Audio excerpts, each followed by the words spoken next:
نحمد و نصلی علی رسول الکریم اما بعد۔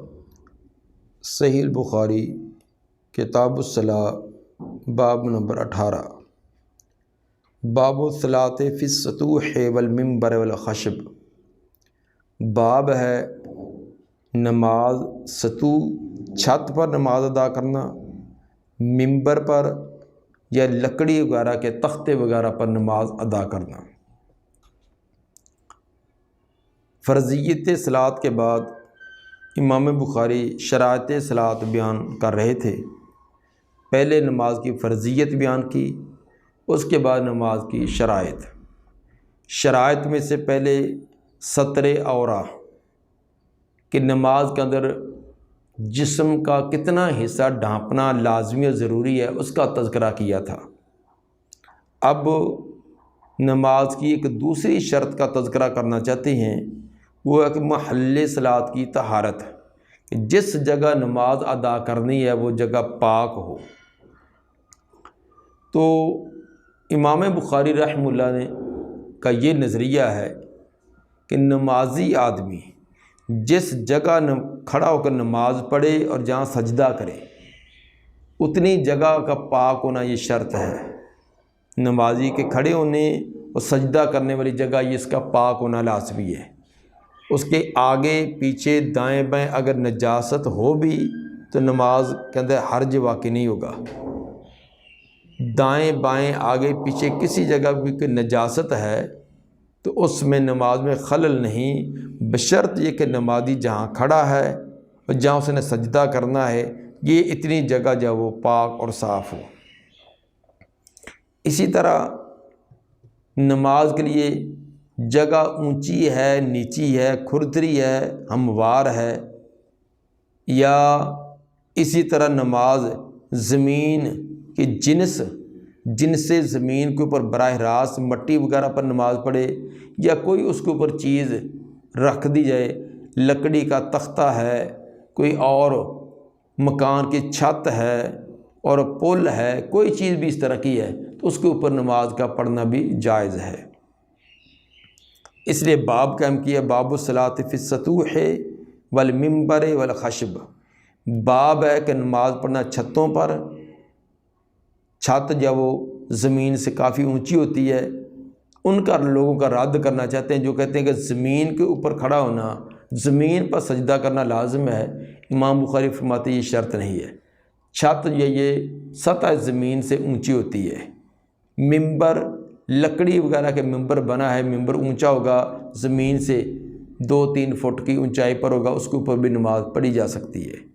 والا خشب لکڑی کا تختہ ہے یا اس کو پائے بھی لگے ہوئے ہیں، یہ تک کہ گھر کے اندر نماز کے لیے تختے بنے ہوتے ہیں، پھٹے بنے ہوتے ہیں، ان کے اوپر نماز ادا کرنا، یہ تمام صورتیں جائز ہیں۔ قال ابو عبداللہ ولم یر الحسن باسا ان یصلی علی الجمد والقناطر، امام بخاری فرماتے ہیں حسن بصری رحمہ اللہ اس میں کوئی حرج نہ سمجھتے تھے کہ نماز پڑھی جائے برف پر، بالقناطر اور پل پر۔ برف جمی ہے، 2-2 فٹ ہے، 3-3 فٹ ہے، برف کا بلاک ہے، تو اس کے اوپر کوئی کپڑا وغیرہ ڈال کر آدمی نماز ادا کر لے تو یہ نماز پڑھنا اس کا درست ہوگا۔ تو بس اوقات ایسے علاقے بھی ہوتے ہیں جہاں برف جمی ہوتی ہے، مٹی جو کئی فٹ نیچے تک آئی ہوتی ہے، تو اسی برف کے اوپر بھی نماز پڑھی جا سکتی ہے۔ وعلی القناطر پل جو سطح زمین سے اونچائی پر بھی ہو تو پل کے اوپر بھی نماز پڑھی جا سکتی ہے۔ لیکن آگے جو بات امام بخاری رحمہ اللہ نے ایک اور واضح کر دی، وَإِن جَرَى تَحْتَهَا بَوْلٌ أَوْ فَوْقَهَا أَوْ أَمَامَهَا، اگرچہ اس پل کے نیچے بول و براز بہہ رہا ہو یا اس کے اوپر بول و براز بہہ رہا ہو یا اس کے آگے سے، لیکن اذا کان بینہما سترۃ، جب اسے نمازی کے درمیان اور اس کے بول و براز کے درمیان کوئی چیز رکاوٹ ہو، حائل ہو، یعنی اس کے اثرات نمازی تک نہ پہنچ رہے ہوں۔ امام بخاری رحمہ اللہ کا مطلب یہ ہے کہ پل ہے، چھت ہے، نیچے سے بول و براز ہے، گندا گٹر وغیرہ کا پانی بہہ رہا ہے، لیکن پل اوپر ہے، تو پل کے اوپر کوئی کپڑا وغیرہ بچھا کر نماز پڑھے گا تو اس کی نماز درست ہوگی، اگرچہ نیچے سے پیشاب وغیرہ بہہ رہا ہے۔ اسی طرح اوپر سے کہ پیشاب گزرنے کی جگہ ہے، نیچے جو ہے جس طرح پل کے نیچے ہوتا ہے، اوپر سے غلاظت والی گاڑیاں گزر رہی ہیں جس کے اوپر گٹر کا اس کے اندر تمام کے تمام اشیاء ہوتی ہیں، تو یا پانی اوپر سے گندا گزر رہا ہے، نیچے پل کے نیچے کھڑا ہے تو ٹھیک ہے، اس میں نماز ادا کر سکتا ہے۔ اسی طرح آگے سے دائیں بائیں گٹر بہہ رہا ہے تو جس جگہ وہ نمازی کھڑا ہے وہ جگہ پاک ہے اور اس غلاظت کے درمیان کچھ یہ حائل رکاوٹ ہے، وہ اس جگہ پر اثرات نہیں چھوڑ رہی تو اس کا نماز پڑھنا درست ہوگا۔ باقی رہ کے بو اور تعفن کا آنا تو یہ تو بسا اوقات نماز پڑھتے ہوئے بھی کوئی گاڑی وغیرہ غلاظت والی گزرتی تو اندر بو آ جاتی ہے، یا انسان سڑک کے کنارے راستے میں نماز ادا کرتا ہے تو وہاں بو وغیرہ کے اس طرح کی کیفیات آ جاتی ہیں تو اس سے نماز میں حرج نہیں ہوگا۔ ہاں یہ تو ہے کہ خشوع خضوع میں فرق ہو جائے، یہ تو فرق ہوگا، لیکن فی نفسی نماز کی ادائیگی، اس کی فرضیت کی ادائیگی کے اندر فرق نہیں ہوگا۔ وصلی ابو ہریرہ علی ظہر المسجد بصلاۃ الامام، نماز پڑھی تھی سیدنا ابو ہریرہ رضی اللہ تعالیٰ عنہ نے مسجد کی چھت پر امام کی نماز کے ساتھ۔ امام جماعت کرا رہے تھے تو مسجد کی چھت کے اوپر سیدنا ابو ہریرہ رضی اللہ تعالیٰ نے نماز پڑھی تو ثابت ہوا کہ بوقت ضرورت امام نیچی ہے، مقتدی اونچی والی جگہ پر، یا امام اونچائی پر ہو مقتدی نیچے والی جگہ پر ہو، یہ نماز ادا کرنا جائز ہے۔ جس طرح کہ آج کل شہروں کے اندر جگہ کی تنگی ہوتی ہے، مسجد ہے وہ ڈبل سٹوری ہے، ٹرپل ہے، تو امام جو ہے وہ درمیان والے یا نیچے والے حصے میں کھڑا ہے تو پیچھے اوپر بھی کھڑے ہو جائیں تو اس میں کوئی حرج نہیں ہے، لیکن امام سے آگے تجاوز نہ کریں۔ جیسے پہلی صف کے اندر امام ہوتا ہے یا آگے محراب میں امام ہوتا ہے، باقی پیچھے ہوتے ہیں، تو اسی طرح دوسری اور تیسری پوشن کے اوپر بھی امام مقتدی یا امام سے پیچھے رہے، امام سے آگے نہ بڑھے۔ تو جو حج عمرے کے لیے جن کو اللہ توفیق دیتا وہ دیکھتے ہیں کہ بیت اللہ کے اندر دوسری منزل پر تیسری منزل پر وہ چھت کے اوپر جو ہے وہاں بھی لوگ نماز پڑھ رہے ہوتے ہیں، تو اس لیے اس طرح نماز پڑھنے کا جواز ہے۔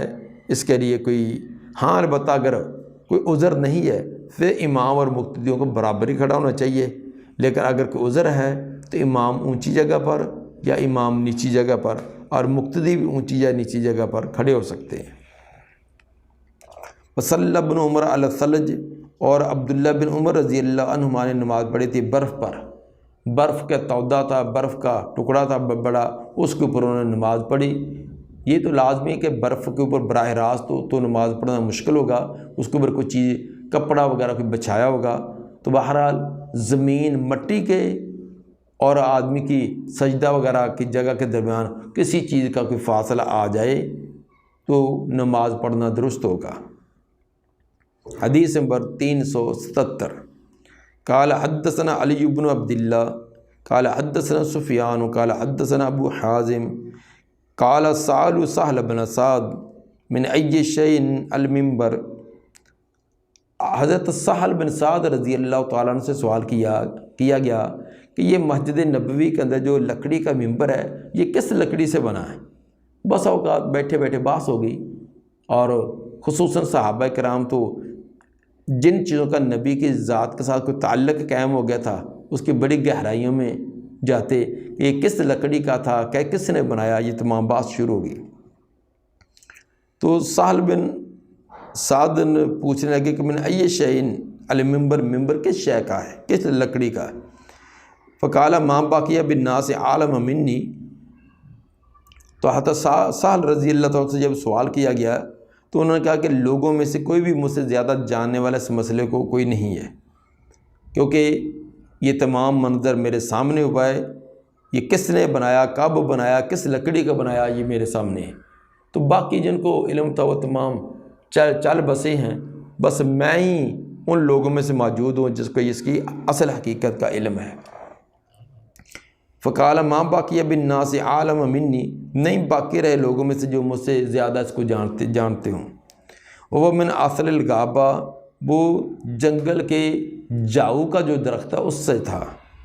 جنگل کے اندر خود یہ پودے ہوتے ہیں، جس طرح کہ قبرستانوں کے اندر ایک بڑا پودا ہوتا ہے جس کو جاؤ کا کہتے ہیں، اور اس کی یہ مسواک وغیرہ بھی بنتی ہے۔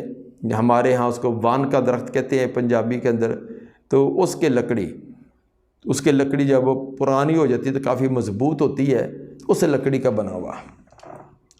عامر فلان مولا فلانا، اور یہ کام کیا تھا، یہ بنایا تھا فلاں آدمی نے جو کہ فلاں عورت کا غلام تھا۔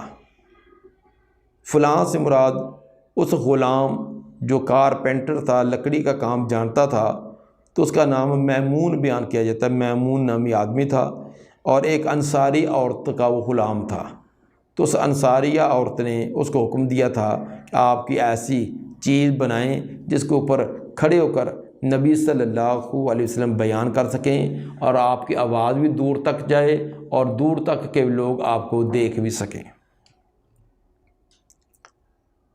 وقام علیہ رسول اللہ صلی اللہ علیہ وسلم حین عمل ووضع، کھڑے ہوئے اس ممبر پر رسول صلی اللہ علیہ وسلم جب وہ بنایا گیا اور اس کو رکھا گیا، بنا کر مسجد کے مناسب جگہ پر جب رکھ دیا گیا تو آپ اس پر تشریف فرما ہوئے۔ فاستقبل القبلہ، تو آپ قبلے کی طرف متوجہ ہوئے۔ یہ وعظ اور نصیحت کرنے کے لیے کھڑے نہیں ہوئے تھے، کہ وعظ کرنے کے لیے تو لوگوں کی طرف متوجہ ہوا جاتا ہے۔ جب لوگوں کی طرف متوجہ ہیں تو پھر تو قبلے کی طرف پشت ہوگی، لیکن آپ یہ نماز پڑھانے کے لیے ممبر کے اوپر تشریف فرما ہوئے، رخ اپنا چہرہ اپنا قبلے کی طرف کیا، کبرہ تکبیر کہی، وقام الناس خلفہ، لوگ بھی آپ کے پیچھے کھڑے ہوئے۔ فقارا، تو آپ نے قرات کی جس طرح کہ سورہ فاتحہ ما فوق الفاتحہ قرات کی جاتی ہے۔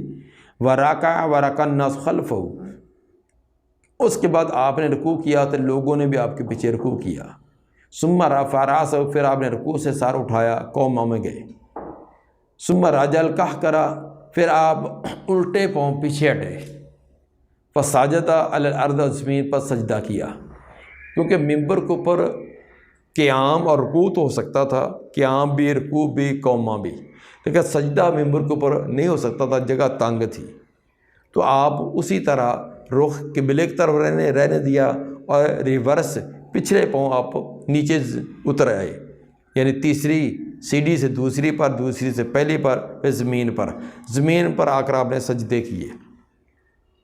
دونوں سجدے زمین پر کر کے یہ ایک رکعت ہوگی۔ پھر آپ ممبر پر اسی طرح تشریف فرما ہوئے، آخری پائیدان پر کھڑے ہو کر اسی طرح دوسری رکعت بھی ادا کی۔ ثم عاد الی المنبر، پھر دوبارہ لوٹے ممبر کی طرف، زمین پر سجدے کر کے پھر دوسری رکعت کے لیے پھر ممبر پر تشریف فرما ہوئے۔ ثم رکع ثم رفع راسہ، پھر آپ نے رکوع کیا، رکوع کے بعد پھر سر بھی اٹھایا۔ ثم رجع القہقرہ، پھر آپ پچھلے پاؤں پیچھے ہٹے، حتی سجد بالارض، یہاں تک زمین پر سجدہ کیا۔ فہذا شأنہ، یہ تھی اس کی حالت، یہ تھا اس کا پورا معاملہ۔ جو ممبر کے بارے میں تم نے سوال کیا کہ کس چیز کا بنا، کس نے بنایا، اور سب سے پہلا آپ نے اس کے اوپر تشریف فرما کر کے کیا کیا تھا، یہ تمام معاملہ میں نے آپ کو بیان کر دیا۔ اس کے اندر نماز جو آپ نے ممبر کے اوپر پڑھی تھی، یہ لوگوں کو نماز کی پوری عملی طور پر نماز دکھلانے کے لیے، زبانی طور پر تو آپ نے بارہا بتلایا ہی تھا کہ نماز کے اندر قیام کا طریقہ، رکوع کا طریقہ، رکوع کے بعد کھڑے ہونا، سجدہ، لیکن نماز ایک بڑی اہم چیز، بڑی اہمیت، تو جب تک یہ پریکٹیکل طور پر دکھلائی نہ جائے یا کروائی نہ جائے تو اس کے اندر کمی کوتاہی رہ جاتی ہے۔ میں نے بہت سارے نمازی کو دیکھا، پرانے نمازیوں کو، جو ان کی ایک عادت بنی ہوئی ہے، بس وہی روٹین وائز چلتی ہے۔ کھڑے ہونے کا انداز درست نہیں ہے، پاؤں ٹیڑھے ہیں، ایک پاؤں آگے ایک پاؤں پیچھے، رفع الیدین برائے نام جھٹکا سا ہوتا ہے، رکوع کے اندر خامی ہے، سجدے کے اندر خامی، حالانکہ 30 سال کے 40 سال کے پرانے نمازی ہیں، ان کو کہیں بھی تو ان کی عادت ایسی بنی ہے کہ وہ درست کرنے کے لیے تیار ہی نہیں ہے۔ تو اس کے اندر جیسے ہماری عوام کی خامی ہے کہ وہ ان مسائل کو حاصل سیکھنے کے لیے کوئی محنت کوشش نہیں کرتے، وقت نہیں نکالتے۔ آپ کسی بھی نمازی سے پوچھیں بھائی کتنے عرصے سے نماز پڑھتے ہیں؟ یہ ماشاءاللہ میں 20 سال سے۔ اور اس کو پوچھیں کہ 20 سال سے پڑھتے ہیں، کبھی ایک دن 20 سالوں میں سے ایک دن آپ نے نماز کی تصحیح کے لیے لگایا؟ کسی عالم کے پاس گئے ہوں، ان کو کہا ہو کہ میں نماز پڑھتا ہوں، میری نماز چیک کریں، یا آپ نماز پڑھ کر دیکھیں میں دیکھتا ہوں؟ تو 20 سال کا نمازی ہے لیکن ایک دن بھی نماز کی درستگی کے لیے نہیں لگایا، تو کتنی ہمارے اندر یہ کمزوری ہے۔ اسی طرح اس کے ساتھ ساتھ ہمارے علماء کرام کے اندر بھی یہ سستی پائی جاتی ہے، وہ تھیوری ایک بیان کرتے ہیں، احکام مسائل بیان کر دیے، قیام کریں، رکوع کریں، رکوع کے اندر یہ کریں، یہ پڑھیں، لیکن پریکٹیکل طور پر نہ خود کر کے دکھلاتی ہیں نہ اپنے شاگردوں کو کرواتے ہیں۔ حالانکہ چاہیے یہ کہ جب مثلا قیام کا مسئلہ ہو چکا ہے، قیام کے احکام مکمل ہو گئے، اب پریکٹیکل طور پر قیام کر کے دکھلایا جائے، رکوع پریکٹیکل طور پر، سجدہ، یہ تمام ہونے چاہیے۔ اب دیکھیے کہ جبریل علیہ السلام بھی نبی کو زبانی بتلا کر نہیں گئے، بلکہ حدیث میں ہے امن جبرائیل مرتین عند البیت، بیت اللہ کے پاس 2 مرتبہ جبریل علیہ السلام نے امام بن کر مجھے جماعت کرائی۔ کیوں کرائی؟ پریکٹیکل طور پر، کہ عملی طور پر دکھلایا جائے کہ رکوع، سجدہ، قیام، تشہد کیسے ہے۔ اور آپ نے بھی صحابہ کرام کو زبانی نہیں بتلائی، منبر پر تشریف فرما، حالانکہ نماز کے اندر کوئی اترنا چڑھنا کے اندر کوئی حرکت بھی کرنی پڑی ہے، وہ حرکت برداشت ہے، لیکن عملی پریکٹیکل طور پر نماز دکھلائی، قیام، رکوع، سجدہ سب کر کے دکھلایا تاکہ تمام لوگ دیکھیں۔ پھر یہ بھی صحیح روایت ہے کہ آپ کو یہ معجزہ تھا، معجزہ عطا کیا گیا کہ آپ کا رخ نماز کے اندر قبلے کی طرف ہوتا تو پیچھے والے صحابہ کرام کی حرکات و سکنات آپ دیکھ رہے ہوتے۔ نماز کی حالت میں صحابہ کی حرکات و سکنات آپ کو دکھلائی جاتی تاکہ کسی صحابی کی نماز کے اندر کوئی کمی کوتاہی نہ رہے، کیونکہ صحابہ کی نماز امت کے لیے اسوہ بننی تھی، جو صحابہ کی نماز ہوئی آگے امت کو منتقل ہونی تھی۔ اگر صحابی کی نماز کے اندر کمی رہ جائے، آپ صرف آگے جماعت کرا رہے، کسی پیچھے کیا پتہ کہ کسی کے رکوع سجدے کے اندر کمی ہے، آپ کو یہ اسپیشل معجزہ دیا گیا کہ پیچھے ان کا حرکات و سکنات، ان کا رکوع سجدہ بھی آپ دیکھتے۔ یہی وجہ ہے آپ سلام پھیرنے کے بعد بیان کرتے فلاں لوگ نماز کے اندر یہ سستی کرتے ہیں، یہ کوتاہی کرتے ہیں، یہ کرتے ہیں۔ تو اس لیے نماز جتنی اہم چیز ہے، اس کی تاکید ہے، اسی طرح اس کو ٹھیک طریقے سے ادا کرنا بھی بہت ضروری ہے۔ قال ابو عبداللہ قال علی بن عبداللہ، امام بخاری فرماتے ہیں کہ علی بن عبداللہ یعنی امام مدینی، امام بخاری کے شیخ علی بن مدینی، وہ فرماتے ہیں کہ سألنی احمد بن حنبل، مجھ سے سوال کیا امام احمد بن حنبل رحمہ اللہ نے ان ھذا الحدیث، اس حدیث کے بارے میں۔ علی بن مدینی فرماتے ہیں کہ امام احمد بن حنبل نے مجھ سے اس روایت کے بارے میں سوال کیا۔ قال، فرمانے لگے فإنما أردت أن النبی صلی اللہ علیہ وسلم کان اعلی من الارض، میرا خیال تو یہ ہے، میرے ذہن میں تو یہ بات آ رہی ہے کہ نبی صلی اللہ علیہ وسلم لوگوں سے اونچائی پر تھے، کیونکہ آپ منبر پر تھے، باقی لوگ نیچے کھڑے تھے، تو آپ اونچائی پر ہوئے کہ نبی صلی اللہ علیہ وسلم باقی لوگوں سے اونچی جگہ پر تھے۔ فلا باس ان یکون الامام اعلی من الناس، تو اس سے امام علی بن مدینی فرماتی ہیں، احمد بن حنبل فرماتی ہیں کہ میرا خیال یہ ہے کہ اس سے مسئلہ یہ ثابت ہوتا ہے کہ اگر امام اونچی جگہ پر ہو، مقتدی نیچی جگہ پر ہو، تو اس سے میں جماعت کرانے میں کوئی خلل نہیں آتا۔ فلا باس ان یکون الامام، اس میں کوئی حرج نہیں ہے امام اعلی من الناس لوگوں سے اونچائی پر کھڑا ہو۔ بہذا الحدیث، اور یہ استدلال اس حدیث سے ہے کہ آپ منبر پر تھے، باقی لوگ نیچے تھے، تو ثابت ہوا، لیکن یہ بوقت ضرورت ہے، بوقت ضرورت ایسے ہو سکتا ہے۔ قالا، تو انہوں نے فرمایا، یہ علی بن عبداللہ انہوں نے آگے سے جواب دیا وہ کہتے ہیں کہ کالا، وہ کہتے ہیں فقول، تو میں نے کہا کہ ان سفیان بن عیینہ کان یسأل عن ھذا کثیرا، سفیان بن عیینہ سے اس حدیث کے بارے میں بہت زیادہ پوچھا جاتا تھا، اس روایت کے بارے میں کافی پوچھا جاتا تھا۔ فلم تسمعوا منہ، تو کیا آپ نے یہ حدیث ان سے نہیں سنی؟ سفیان بن عیینہ سے اس حدیث میں اور ان مسئلے کے بارے میں کافی پوچھا گیا تو انہوں نے لوگوں کو بیان کیا، تو کیا آپ نے اس سلسلہ میں ان سے روایتیں سنی؟ قال اللہ، انہوں نے کہا، امام احمد فرمانے لگے کہ نہیں، میں نے یہ سفیان بن عیینہ سے براہ راست یہ بات نہیں سنی۔ یہ روایت امام بخاری 4 جگہ اور بھی لائے ہیں، 5 مرتبہ یہ روایت بخاری کے اندر آئی ہے۔ تو ثابت اس سے یہ کرنا یہ چاہتے ہیں اس جگہ کہ اونچی جگہ پر کوئی لکڑی وغیرہ کا کوئی تختہ ہے، کوئی ممبر ہے، کوئی اور اونچی جگہ ہے، اس کے اوپر نماز ادا کی جائے تو نماز درست ہے۔ لازمی نہیں کہ زمین پر یا زمین کی جو جنس کی چیزیں ہیں انہیں کے اوپر کھڑا ہو کر نماز ادا کی جائے، کسی دوسری چیز پر بھی کھڑے ہو کر ادا ہو سکتی ہے۔ حدیث نمبر 378، قال حدثنا محمد بن عبد الرحیم قال حدثنا یزید بن ہارون قال اخبرنا حمید الطویل عن انس بن مالک۔ حمید الطویل عام طور پر شاید ذہن کے اندر یہ ہو کہ طویل سے مراد ان کا قد لمبا تھا، تو ان کو طویل کہنے کے بعد نے تو توجیہ یہ بیان کی ہے کہ ان کے ہاتھوں میں کچھ طوالت تھی، لیکن زیادہ راجح بات یہ ہے کہ حمید، امام حمید کا ہمسایہ بھی حمید ہی تھا، جیسے یہ خود ان کا نام حمید ہے، ان کے ایک ہمسایہ بھی حمید نامی تھا، اس کا قد ان کے بنسبت چھوٹا تھا۔ اب پتہ نہیں، جب فرق کرنے کے لیے پھر کہہ دیتے یہ حمید طویل ہے، یہ حمید قصیر ہے، تو اس طرح کا اگر پہچان کرنے کے لیے کسی کو کہ لمبا ہے، چھوٹا ہے، کالا ہے، گورا ہے، ایسا کہہ دیا جائے اور وہ بھی غصہ نہ منائے اور اس کی تذلیل کے لیے نہ ہو، صرف پہچان کے لیے ہو، تو اس کا جواز ہے، یہ ولا تنابز بالالقاب میں نہیں آئے گا۔ ہاں البتہ اگر کسی کو چڑھانے کے لیے، اس کی تحقارت کے لیے کہنا، یہ تھا اوے لمبو، اوے ٹڈو، اوے فلانو، ایسے کہہ دینا، یہ جائز نہیں ہے۔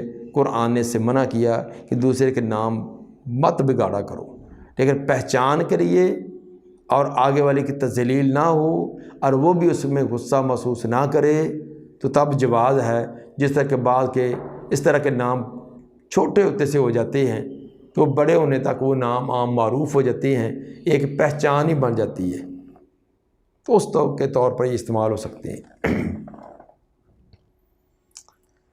عن انس بن مالک ان رسول اللہ صلی اللہ علیہ وسلم ساقط عن فرسہ، آپ اپنے گھوڑے سے گر پڑے، فجوحشت ساقو او کاتفو، تو زخمی ہوگی آپ کی پنڈلی یا آپ کا کندھا، آپ کی پنڈلی یا کندھا زخمی ہو گیا۔ وعال من نساء شہرا، اور اپنے علاقے یا اپنی بیویوں سے ایک مہینہ بیویوں سے الگ ہو گئے۔ فجالس فی مشربۃ لہ درجتها من جزوء، آپ بیٹھے اپنے بالا خانے میں، آپ کا ایک بالا خانہ تھا، اس کے اوپر آپ تشریف فرما ہوئے، لہ درجتها، جس کے سیڑھی بھی تھے، من جزوء، کھجور کے تنے کی، کھجور کا تنا لگا کر اس کی سیڑھی بنائی ہوئی تھی جس کے ذریعے اس بالا خانہ کے اوپر چڑھا جاتا تھا۔ فَأَتَاهُ صحابہ یعودونہ، آپ کے ساتھی آپ کی تیمارداری کرنے کے لیے آئے، فصلی بہم جالساً، تو آپ نے ان کو بیٹھ کر نماز پڑھائی، وہ ہم قیام، لیکن پیچھے والے کھڑے تھے، آپ بیٹھے ہوئے تھے، پیچھے والے کھڑے تھے۔ فلما سلم، جب آپ نے سلام پھیرا تو فرمایا انما جعل الامام لیؤتم بہ، کہ امام تو اس لیے بنایا جاتا تھا کہ اس کی اقتداء کی جائے، پیروی کی جائے۔ فاذا کبر فکبروا، جب وہ تکبیر کہے پھر تم تکبیر کہو۔ واذا رکع فرکعوا، جب وہ رکوع میں پہنچ جائے پھر تم رکوع کرو۔ واذا سجد فاسجدوا، جب امام سجدے میں پہنچے پھر تم سجدے کے لیے جاؤ۔ وان صلی قائما، اگر وہ کھڑا ہو کر نماز پڑھائے، فصلوا قیاما، تو تم بھی کھڑے ہو کر نماز ادا کرو۔ ونادل لتسع وعشرین، آپ 29 دن گزرے تھے، آپ نیچے تشریف فرمایا ہوئے آپ اتر آئے۔ فقالوا یا رسول اللہ انک علیت شہرا، تو صحابہ کرام نے کہا اے اللہ کے رسول، آپ نے تو پورے ایک مہینے کا اعلاء کیا تھا، تو مہینے کے اندر 30 دن ہوتے ہیں، تو آپ ایک دن پہلے ہی 29 کو اتر آئے ہیں۔ فقال ان الشہر 29 آپ نے فرمایا کہ 29 دن کا بھی مہینہ ہی ہوتا ہے۔ قمری اعتبار سے جو مہینہ ہوتا ہے یا 29 کا یا 30 کا، ایک 29 کا ایک 30 کا، اس طرح چلتے ہیں۔ سال کے اندر کوئی 2 مہینے لگاتار ہوتے ہیں جو دونوں 30 کے ہو جائیں یا دونوں 29 کے، ورنہ ایک 29 اور ایک 30 کا عام طور پر چلتے ہیں۔ ہاں البتہ شمسی اعتبار سے 30 اور 31 کا مہینہ، ایک 30 کا ہوتا ہے ایک 31 کا، سوائے فروری کے۔ فروری 28 دن کا ہوتا ہے، جب لیپ کا سال آئے تو وہ بھی 29 کا ہوتا ہے۔ باقی قمری کے اعتبار سے، چاند کے اعتبار سے 29 یا 30 دن کا مہینہ۔ تو آپ نے فرمایا کہ 29 دن کا بھی تو مہینہ ہوتا ہے۔ اس لیے اگر کسی نے قسم اٹھا لی ہے کہ میں نے ایک مہینہ یہ بات کام نہیں کرنا، وہ 29 دنوں کے بعد وہ کر لے تو حانث نہیں ہوگا، اس پر کفارہ نہیں آئے گا۔ فقال ان الشہر 29 تو مہینہ 29 دن کا بھی ہوتا ہے۔ اس سے امام بخاری رحمہ اللہ یہ ثابت کرنا چاہتے ہیں کہ آپ نے جو نماز ادا کی تھی بالا خانے پر، ایک تو یہ ثابت ہوا کہ چھت پر نماز پڑھنا جائز ہے۔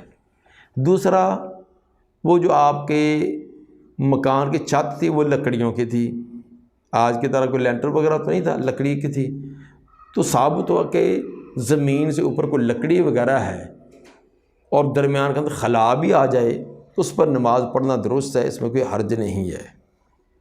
اور یہ بھی ثابت ہوا کہ آپ کا سواری سے گرنا، زخمی ہو جانا، اور زخمی ہونے کی وجہ سے آپ کا کئی دن بالا خانے میں قیام فرمانا، ٹھہرنا، اور اسی طرح ازواج مطہرات سے آپ کا یہ ناراض ہو کر الا کرنا، اور یہ تمام کے تمام آپ کے دلیل ہیں کہ آپ انسان تھے، بشر تھے۔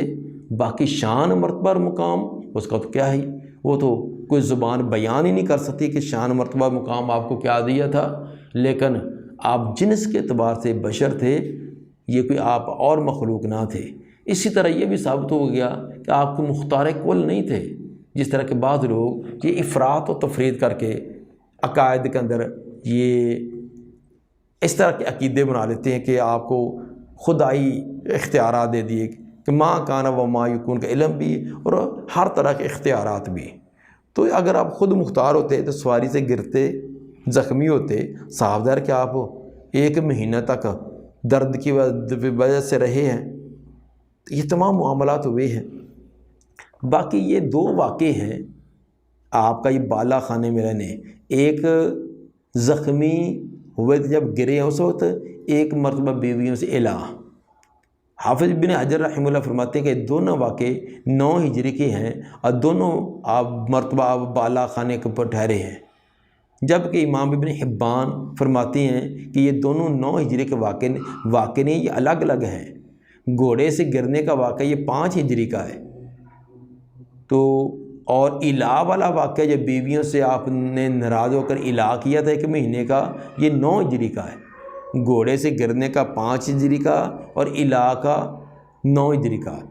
تو کسی راوی نے دونوں کو اکٹھا کر کے بیان کر دیا ہے، کسی راوی نے یہ دونوں کو اکٹھا کر کے بیان کر دیا جو جہاں جس جگہ معلوم ہوتا ہے، ورنہ یہ 2 الگ واقعے ہیں۔ امام ہمارے بزرگ محمد گوندلوی رحمہ اللہ فرمایا کرتے تھے کہ 9 ہجری کا اکٹھا واقعہ ہونا یہ راجی ہے، کیونکہ بلا وجہ سکہ راویوں پر غلطی کا الزام لگانا یہ مناسب نہیں ہے۔ وہ فرماتے ہیں کہ یہ 9 ہجری کا ہی واقعہ ہے۔ تو اگر 9 ہجری کے اندر بھی واقعہ ہوا ہے تو یہ 2 واقعے اس وقت یہ الگ الگ ہو سکتے ہیں، ایک گھوڑے سے گرنے کا اور ایک بیویوں سے الا کرنے کا۔